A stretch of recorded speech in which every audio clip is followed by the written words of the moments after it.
आज हम मिल्खा सिंह की लाइफ को देखेंगे, एक सच्चे लेजेंड जिनका नाम स्पीड, डेडिकेशन और अटूट स्पिरिट के लिए जाना जाता है। मिल्खा सिर्फ ट्रैक पर नहीं दौड़े, वो अपने पास्ट के खिलाफ और फ्यूचर की तरफ दौड़े। उन्होंने दिखाया कि सबसे बड़ी कंपटीशन वो अंदर की आवाज है जो हार मानने को कहती है। एक आम आदमी जिन्होंने एक्स्ट्रा ऑर्डिनरी अचीव किया, छोटे विलेज में जन्मे, उनके सपने बड़े थे। उनकी लाइफ प्रूफ है कि आप कहां से शुरू करते हैं ये मायने नहीं रखता। मिल्खा की स्टोरी ह्यूमन स्पिरिट के राख से उठने की है। जब वो दौड़ते थे तो उनकी आत्मा उड़ती थी। उन्होंने सिखाया कि सच्ची जीत एफर्ट और हार न मानने में है। मिल्खा सिंह की स्टोरी हर सपने देखने वाले के लिए एक सबक है। गोविंदपुरा में मिल्खा का बचपन सिंपल और जॉयफुल था, जो खेतों में दौड़ने से भरा था। लेकिन 1947 ने सब कुछ बदल दिया।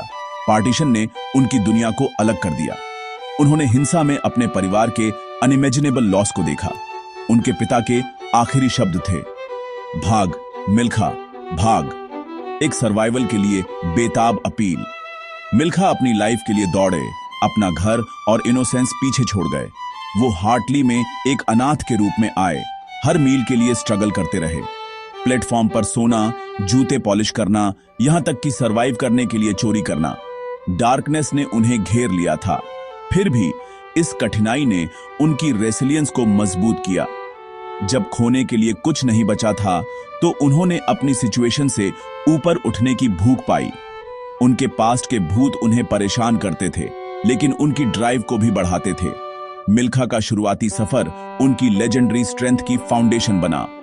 उन्होंने सर्वाइवल सीखा और उसके साथ दर्द को पर्पस में बदलने की इच्छा भी। जिस लड़के ने सब कुछ खो दिया था, वो ग्रेटनेस की ओर दौड़ने के लिए तैयार था। हार्टली में लाइफ एक स्ट्रगल थी, लेकिन मिल्खा की परसिस्टेंस ने उन्हें इंडियन आर्मी में ले आई। आर्मी ने उन्हें डिसिप्लिन और पर्पस दिया। उनकी टैलेंट एक क्रॉस कंट्री रेस में सामने आई। आर्मी उनकी पहली कोच बनी। मिल्खा ने माउंटेनियों और रेत पर ट्रेनिंग की। उनके तरीके एक्सट्रीम थे, लेकिन वो हमेशा उठते रहे। साथी सोल्जर्स सोचते थे कि वो ऑब्सेस्ड हैं। पसीने की हर बूंद उनके खोए हुए परिवार को ट्रिब्यूट थी।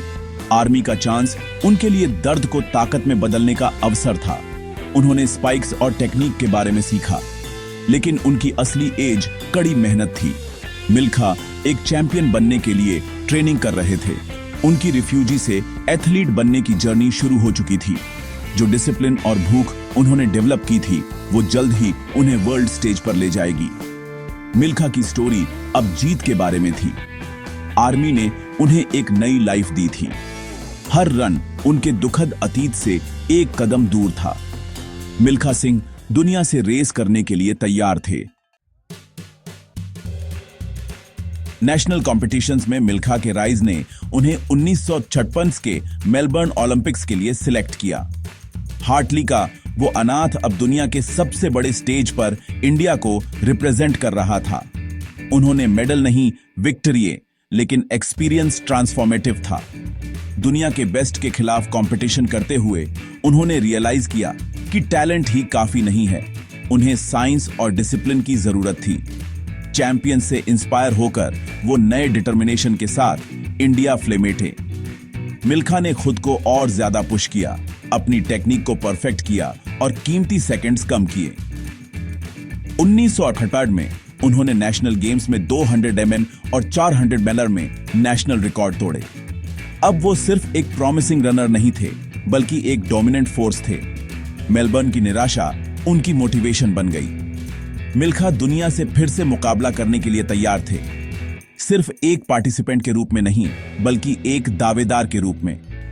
परफेक्शन की उनकी लगातार खोज रंग ला रही थी। इंडियन एथलेटिक्स एक नए एरा में एंटर कर रहा था। मिल्खा सिंह लीड कर रहे थे। 1958 ने इंटरनेशनल स्टेज पर मिल्खा के आने को चिन्हित किया। उन्होंने टोक्यो में एशियन गेम्स में डबल गोल्ड विक्टोरिया 200 मीटर और 400 मीटर में डोमिनेट किया।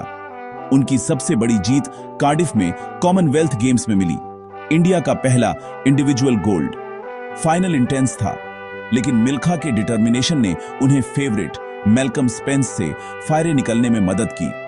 स्टेडियम में भारतीय झंडा फहराते ही उत्साह भर गया। 1960 में उन्होंने पाकिस्तान में अपने पास्ट का सामना किया। उनके हीरो अब्दुल खालिक से रेस लगाई। दर्दनाक यादों के बावजूद मिल्खा ने अपनी बेस्ट रेस दौड़ी, खालिक को हरा दिया।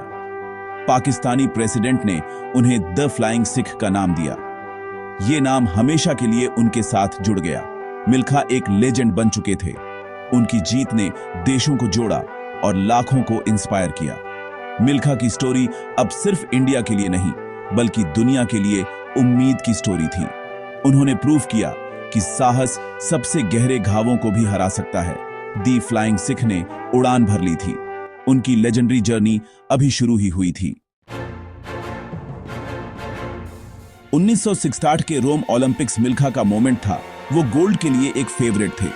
उन्होंने आसानी से हीट्स पार की, पावर और ग्रेस के साथ दौड़ते रहे। फाइनल में वो पैक को लीड कर रहे थे। इंडिया अपनी सांस रोके हुए था, लेकिन 1 सेकंड के अंदर स्लो होने के डिसीजन ने उनकी रिदम तोड़ दी। कॉम्पिटिटर्स फायरे बढ़ गए। मिल्खा चौथे स्थान पर रहे। ब्रॉन्ज से 0.1 सेकंड से चूक गए। दिल टूटने वाला दर्द था। उनका life time dream photo finish में फिसल गया। मिल्खा ने इसे अपनी एक फ्लेमती रिग्रेट कहा, एक ऐसा मोमेंट जिसने उन्हें परेशान किया। फिर भी यह दर्द फोकस और स्पोर्ट की कठोरता का एक सबक बन गया। उन्होंने दिखाया कि लेजेंड्स भी ठोकर खाते हैं, लेकिन आप कैसे रिस्पॉन्ड करते हैं वही आपको डिफाइन करता है। रोम में मिल्खा की हार अंत नहीं थी, ये एक टर्निंग पॉइंट था। उन्होंने दर्द को मोटिवेशन में बदला, हार को खुद को डिफाइन नहीं करने दिया। दुनिया ने सिर्फ एक रनर नहीं, बल्कि एक सच्चे स्पोर्ट्समैन को देखा। उनकी रेसिलियंस ने एक देश को इंस्पायर किया। रोम ओलंपिक्स हार्ट ब्रेक और होप दोनों का प्रतीक बन गया। मिल्खा सिंह की स्पिरिट अटूट रही। उनकी जर्नी अभी खत्म नहीं हुई थी। रोम की हार ने मिल्खा के करियर को खत्म नहीं किया, इसने उनकी आग को और बढ़ाया। वो 1962 में एशियन गेम्स में फ्लेमेटे 400 मीटर में गोल्ड विक्टोरिया और इंडिया की रिले टीम को जीत हार्ट आए। 80 इंटरनेशनल रेस में से उन्होंने 71 विक्ट्री, एक एस्टोनिशिंग रिकॉर्ड। उनका नेशनल 400 डेम रिकॉर्ड लगभग 40 सालों तक रहा। मिल्खा ने इंडियन एथलेटिक्स के लिए नए स्टैंडर्ड सेट किए, जनरेशंस को इंस्पायर किया। उनसे पहले इंडिया ट्रैक एंड फील्ड में एक फोर्स नहीं था। उन्होंने इंडिया को वर्ल्ड मैप पर रखा, ये दिखाया कि इंडियन एथलीट बेस्ट के साथ कंपटीशन कर सकते हैं। उनकी अचीवमेंट्स दूसरों के लिए चढ़ने के लिए पहाड़ थीं। मिल्खा की लेगेसी मेडल से कहीं ज्यादा है। ये वो बिलीफ है जो उन्होंने एक देश में भरा। वो एक पायनियर, एक ट्रेल ब्लेजर और एक हीरो थे। उनके पसीने और सैक्रिफाइस ने इंडियन स्पोर्ट्स की फाउंडेशन रखी। मिल्खा सिंह की स्टोरी एक्सीलेंस के लिए एक बेंचमार्क बन गई। उन्होंने दिखाया कि ग्रेटनेस रेसिलियंस और लगातार एफर्ट पर बनती है। रिटायर होने के बाद मिल्खा सिंह ने खुद को फ्यूचर एथलीट्स को नर्चर करने के लिए डेडिकेट कर दिया। पंजाब में डायरेक्टर ऑफ स्पोर्ट्स के रूप में उन्होंने ग्रास रूट्स पर स्पोर्ट्स को प्रमोट किया। उन्होंने अर्जुन अवार्ड को ठुकरा दिया, ये मानते हुए कि इसे उभरती हुई टैलेंट को ऑनर करना चाहिए। उनकी ह्यूमिलिटी और प्रिंसिपल्स ने उन्हें अलग बनाया।